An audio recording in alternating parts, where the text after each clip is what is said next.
Is your Rogers or Xfinity internet box not working?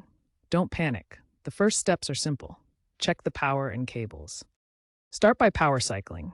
Unplug the box from the power outlet for 60 seconds. This clears temporary glitches.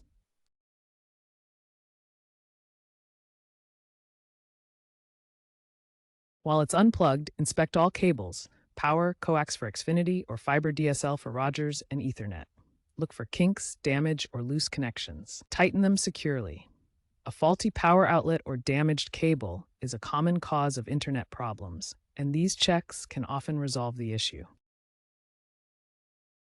If power and cable checks don't resolve the issue, try a system refresh to fix software glitches or install necessary updates that may be preventing your internet box from functioning correctly. For Xfinity gateways, open a web browser and type 10.0.1 in the address bar to access the admin portal.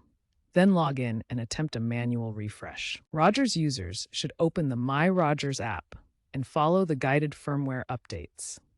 These updates can take 5 to 10 minutes and may require you to re-enter your Wi-Fi password. The system refresh is now in progress and can take 5 to 10 minutes.